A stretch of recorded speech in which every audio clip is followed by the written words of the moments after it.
आप हर मस्जिद को छीनना चाहते हैं। आप बताइए 17 करोड़ मुसलमानों को क्या पैगाम दे रहे हैं आप कि आप हर मस्जिद को छीन लेंगे मुझसे, फिर मेरा वजूद किस माने रखता है। 1991 के प्लेसेस ऑफ वर्शिप एक्ट पर क्यों नहीं बोलते आप लोग? नरेंद्र मोदी इस मुल्क में तारीख लिखना चाहते हैं। क्या तारीख लिखना चाहते हैं? कि मैंने इस देश को, गांधी अंबेडकर के देश को मैंने हिंदू राष्ट्र बना दिया। हम सोशल मीडिया के जरिए फॉरेन पॉलिसी चला रहे हैं। मालदीव छोटा मुल्क, वो हमको आंख दिखा रहा है, चीन की गोद में बैठ गया। अच्छा सर, सबसे तकलीफ दे बात मेरे लिए है कि भारत ने यूनेस्को का इलेक्शन पाकिस्तान से हार गया। ये आपकी फॉरेन पॉलिसी है क्या? नरेंद्र मोदी ने पार्लियामेंट को नॉमिनेट किया या पार्लियामेंट ने नरेंद्र मोदी को प्रधानमंत्री बनाया? बताइए। मसीहाओं को जब भी आवाज दी है, पलट कर आगे हर बार कातिल, वहां क्या दाद खाही क्या गवाही, वहां क्या दाद खाही क्या गवाही, जहां जहां हो मुंसिफों के यार खातिल।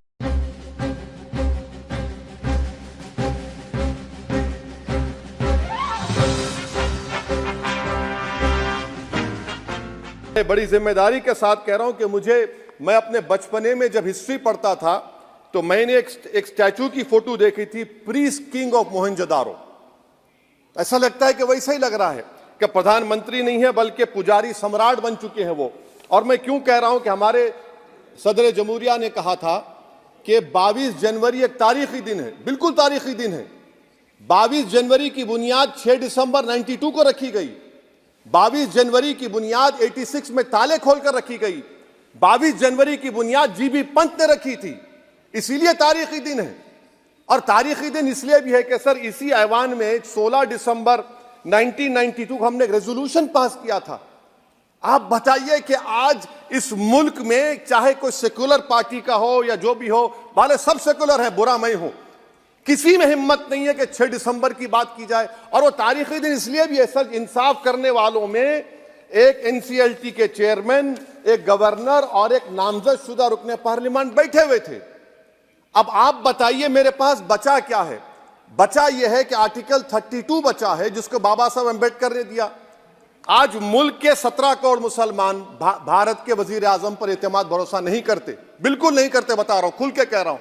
अगर आप आर्टिकल 32 का ड्यू प्रोसेस ही खत्म कर देंगे तो फिर मेरे पास क्या बचेगा सर?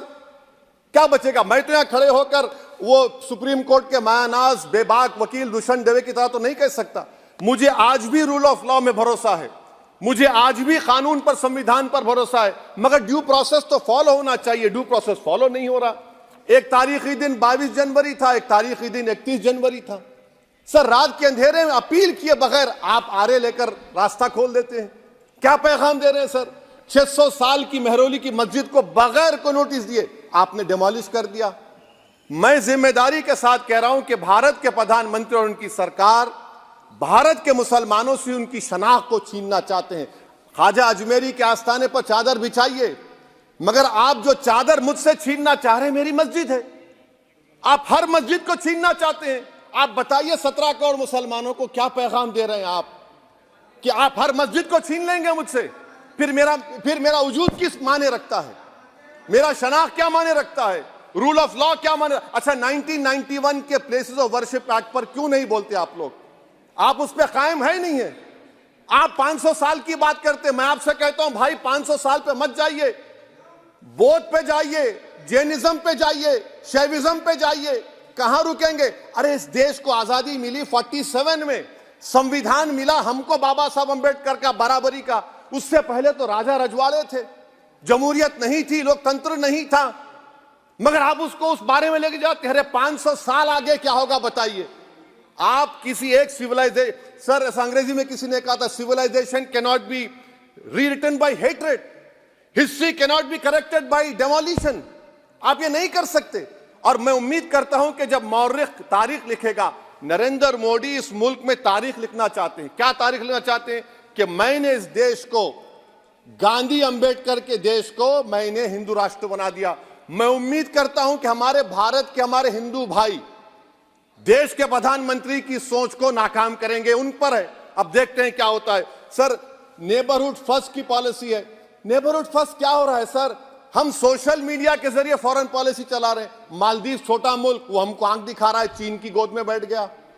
हमारे लद्दाख में हमारे जो लोग जानवर को लेकर घास चराए जाते, वहां पर चीन की आर्मी आके रोक रही। बताइए बांग्लादेश चीन की गोद में बैठा हुआ है, आप गैलेंट्री अवार्ड दे रहे हैं, क्यों दे रहे हैं कि चीन बैठा हुआ है, तो आपका बफर जोन गया कहां भाई साहब?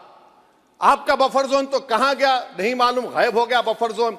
और दूसरी बात सर, आप ये भी देख लीजिए कि यहां पर मैं आपको इंपॉर्टेंट पॉइंट ये बताना चाह रहा हूं सर, ये हम बोलते हैं India middle east economic corridor, कितना पैसा है बताइए, वो नहीं बताया जाता।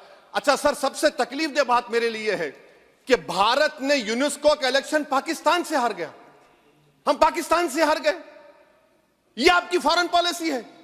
यूनेस्को के इलेक्शन हम पाकिस्तान से हार गए। अच्छा, मामला इजराइल का, फलस्तीन का, गाजा का आया, अक्टूबर में 10,000 लोग मर गए, हमने यूएन में सीज फायर की तायीद नहीं की।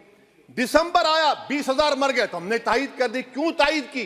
क्योंकि ग्लोबल साउथ को हमको फॉलो करना पड़ रहा है, भारत ग्लोबल साउथ को फॉलो कर रहा है। मेरे लिए तकलीफ दे बात है, यह आपकी नाकामी का बहुत बड़ा सबूत है। इसीलिए हम बता रहे हैं कि यह सरकार की बहुत से नाकाम। सर, अलीगढ़ मुस्लिम यूनिवर्सिटी, आखिरी पॉइंट, अलीगढ़ मुस्लिम यूनिवर्सिटी, सर आप उत्तर प्रदेश से आते हैं सर, 81 में एक्ट पास हुआ, हमारा लॉ ऑफिसर कोर्ट में कहता है कि मैं पार्लियामेंट के एक्ट को नहीं मानता। कैसे नहीं मानते सर? क्या नरेंद्र मोदी ने पार्लियामेंट को नॉमिनेट किया या पार्लियामेंट ने नरेंद्र मोदी को प्रधानमंत्री बनाया? बताइए।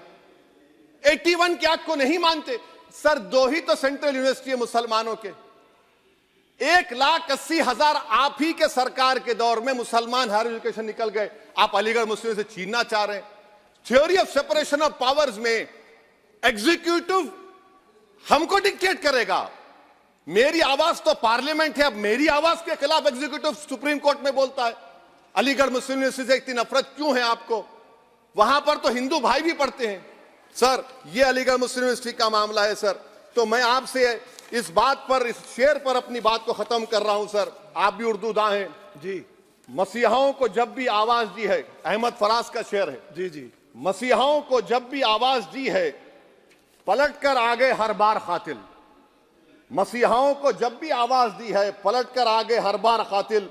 वहां क्या दाद खाही क्या गवाही, वहां क्या दाद खाही क्या गवाही, जहां हो मुंसिफों के यार कातिल। सर, मैं फिर से हुकूमत से मुतालबा करता हूं कि अल्पसंख्यक समाज के बजट के स्कॉलरशिप को आप डिमांड ड्रिवन करिए। भारत के प्रधानमंत्री प्रधान सेवक रहिए, आप कोई प्रीस किंग मत बन जाइए। आप जीतेंगे, कौन जीतेंगे देश तय करेगा, मगर याद रखिए 17 करोड़ मुसलमान आज गम और गुस्से में हैं और इस बात को महसूस कर रहे हैं, इस बात को महसूस कर रहे हैं कि प्रधानमंत्री को हम नोट नहीं दिए मगर हमारा प्रधानमंत्री है। आखिर ये प्रधानमंत्री 17 करोड़ मुसलमानों की उनकी शनाख्त को कैसे मिटा रहे हैं, कैसे उनको आप मार्जिनलाइज कर रहे हैं। इसीलिए सर मैं उम्मीद करता हूं कि हमारे सेक्युलरिज्म जो है वो, मैं पॉलिटिकल सेक्युलरिज्म कभी नहीं माना, जो सेक्युलरिज्म संविधान में लिखा गया उसकी हिफाजत करेंगे। मुल्क अहम है, वरना याद रखिए आप चुनाव जीते या हारे, मगर अगर आप 17 करोड़ एक जनता को आप गैर यकीनी कैफियत पैदा कर देंगे, ये देश के हित में नहीं होगा। बल्कि हम तो उम्मीद कर रहे हैं कि ड्यू प्रोसेस अदालत फॉलो करेगी। अदालत अगर एक तरफा फैसले करेगी तो गलत होगा सर। बहुत बहुत शुक्रिया।